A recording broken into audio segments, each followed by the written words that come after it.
paternity fraud. And he said, I have 3 boys over 6 feet and I'm 5'6". No tall people in our family prior to this.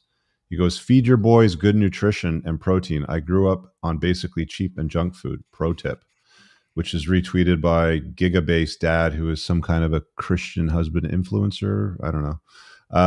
He says, make sure you feed your kids lots of protein. This dad figured it out. Like, this is the narrative that they sell the TradCon guys, eh?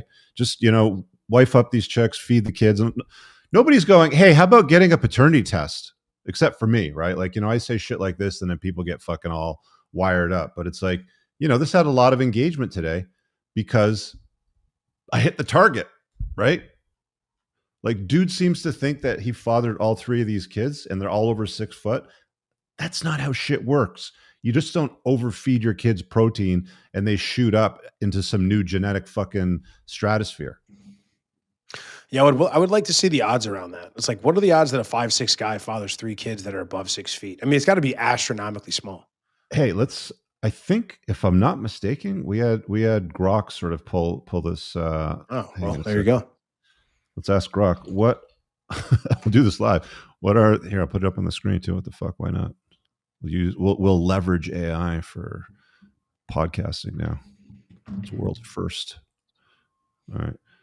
So let's struck this up here. What are the odds of a 5'6" man with 0 tall males in either family having 3 sons over 6 foot tall? All right, do your thing, computer. It's thinking hard on this one. It's thinking hard. You know what? These AI things answer really well, but they just take too long, in my opinion.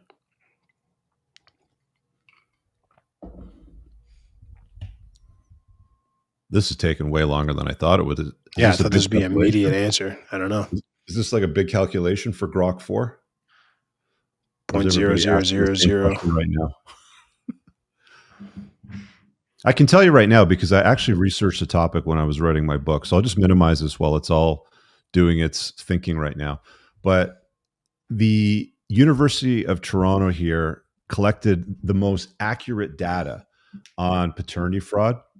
And it was completely by mistake because they take care of all serious illnesses, cancers, bone disease, cardiovascular stuff, anything with like small kids. And as a result of that, when they bring the kids in, they have to draw blood, and they draw blood on the parents as well to see if there's any genetic deficiencies, anomalies, whatever, right? And about 20 to 25% of the time, when these kids are in for these blood draws and the parents have to get done too, they find out the guy that thinks is the father isn't the father. And they never tell the guy, by the way. They never tell the guy, oh, by the way, this kid's not yours. They'll take the mom aside and they'll interview her and they'll let her know. And then she'll just say, well, can we just keep this quiet, sort of thing. Right. So that's just an unfortunate consequence of one of the things that can happen if you're not her first choice.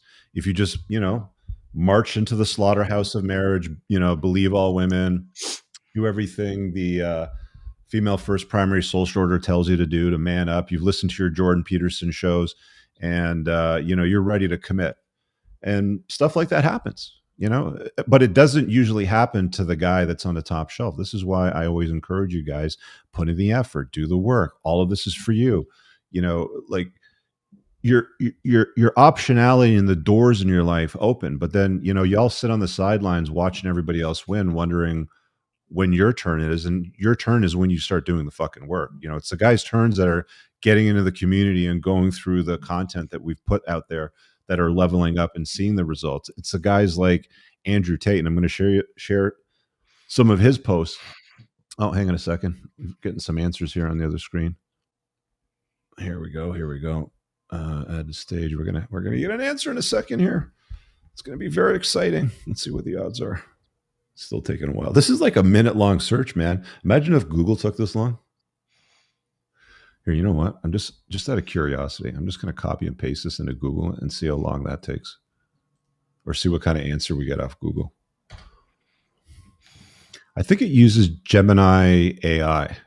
Yeah, it has an AI overview. So the odds, so I'm going to go to Grok in a second, but over here on Gemini, it says the odds of a 5'6" man with no tall males in either family having 3 sons who are all over 6 feet are extremely low, bordering on highly improbable due to the strong influence of genetics on height, particularly the father's genes. With all other factors at play, height is largely determined by genetics, with studies suggesting that around 80% of a person's height is influenced by their DNA, right? So there you have it. You know, it says right here, bordering on highly improbable. I don't know what that means as a percentage, but I would say highly improbable is less than 5%, like less than 10 or Yeah, like I'd say. Yeah. 5 to 10%, I would say. Well, yeah, everybody wants to get along. Everybody wants to just cheer people on. Everybody wants to say, "Oh yeah, like go this guy wins." Like I also think it's super weird that men make being a dad their entire personality. Like that's your brand. Yeah. You're a dad. Like, dude, sorry, being like that's for women. It's not for men. Like, you need to have a mission. You need to have a purpose. You need to have something you're going after. Like, being this dad that's like obsessed with being a dad and everything you do is related to parenting and that's just your thing. I think it's super weird. Look at, they're saying a son over 72 inches. Is that 70? Oh, hang on. I just missed that. But that was less than 0.000 something of a percent. It's going to spit out an accurate calculation in a moment.